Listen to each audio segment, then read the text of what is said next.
আসসালামু আলাইকুম। কেমন আছেন সবাই? আশা করি আল্লাহর অশেষ রহমতে ভালো আছেন। আলহামদুলিল্লাহ আমরাও ভালো আছি। নতুন আরও একটা ভিডিওতে আপনাদেরকে স্বাগত জানাই। বেশিরভাগ টাইমে আমি ভিডিওটা স্টার্ট করি মর্নিং টাইমে। আজকে ভাবলাম দুপুর থেকে ভিডিওটা স্টার্ট করি। তো এখানে হচ্ছে আমি দুপুর থেকে ভিডিওটা স্টার্ট করেছি। এখানে দুপুরের জন্য সবজি কেটে নিচ্ছি, সব কিছু গুছিয়ে নিচ্ছি রান্না করার জন্য। আজকে ফ্রাইডে, সবাইকে জানাচ্ছি জুমা মোবারক। সবার দিন খুবই ভালো কাটুক। আমার কাছে তো ফ্রাইডে মানে খুবই ব্যস্তময় একটা দিন। অনেকগুলো কাজ একসঙ্গে জমা হয়ে যায়, যে কাজগুলো ফ্রাইডেতে করতে হয়। আমি বেশিরভাগ টাইম ভয়েস রেকর্ড করি সন্ধ্যার দিকে, আর এই টাইমটা প্রচুর পরিমাণে সাইড নক আসে। বিশেষ করে গাড়ির শব্দটা অনেক বেশি আসে। প্লিজ সবাই ক্ষমার দৃষ্টিতে দেখবেন। যেহেতু বাসাটা হচ্ছে রাস্তার সাইডে, এর জন্য গাড়ির শব্দ আসে অনেক বেশি।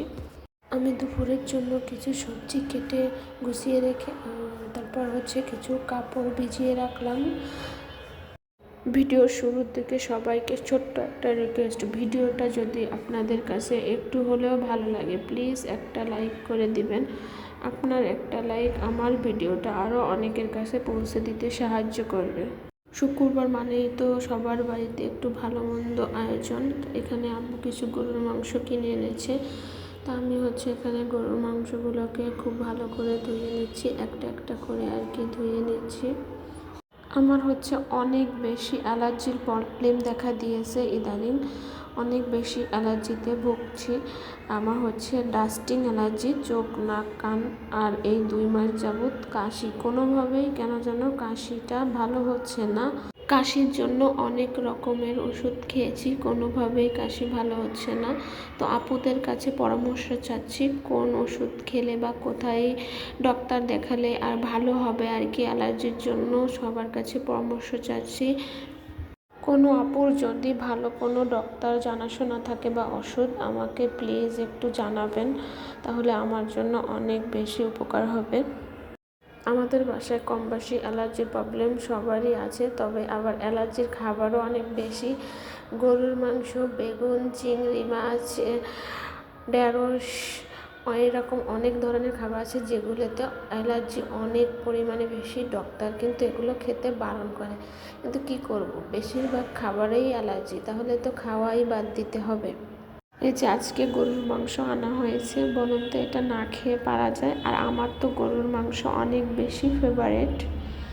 আপুদের সাথে তো অনেক গল্প করলাম, এখন ভিডিও রিলেটেড কিছু কথা বলি। এখানে হচ্ছে গরুর মাংস রান্না করে নিচ্ছি আমি, আর হচ্ছে মূলা ভাজি করছি, আর সঙ্গে হচ্ছে শাক ভাজি করে নিচ্ছি। আর প্রতিদিনের খাবারে কিন্তু শাকটা রাখা অনেক জরুরি।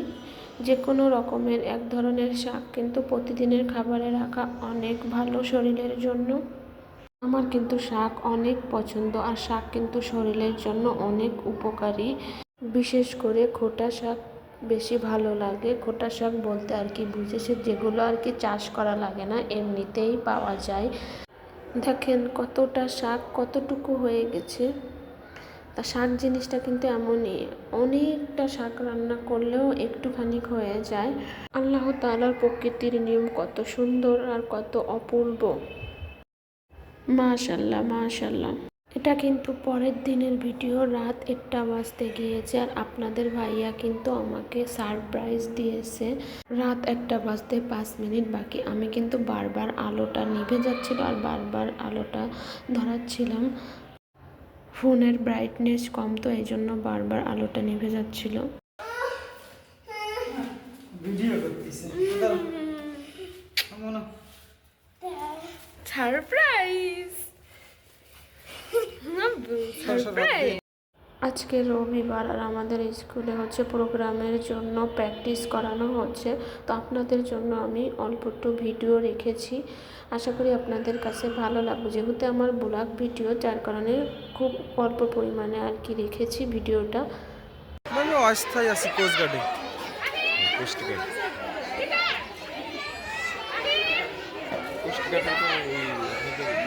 আছে 2টা 3টায় ঘুমায়, 5টায় ওঠা। দাগের বাইরে গেলে আউট।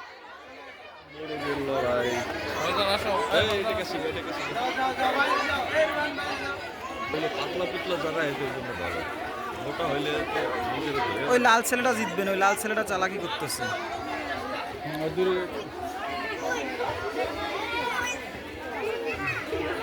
লাল ছেলেটা সাইড কেটে গেছে, লালটা শক্ত আছে। ও মাঝখান দিয়ে ফাঁকা হয়ে গেছে।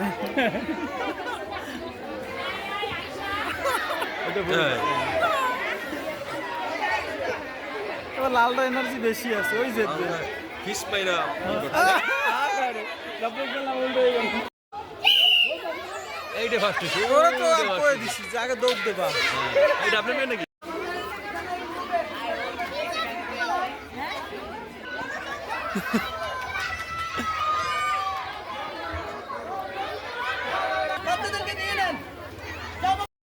আজকের ভিডিওটা আমি এখানেই শেষ করছি। দেখা হয়ে যাবে নেক্সট কোনো ভিডিওতে। সে পর্যন্ত সবাই ভালো থাকবেন, সুস্থ থাকবেন আর আমাদের জন্য দোয়া করবেন। আল্লাহ হাফেজ, আসসালামু আলাইকুম।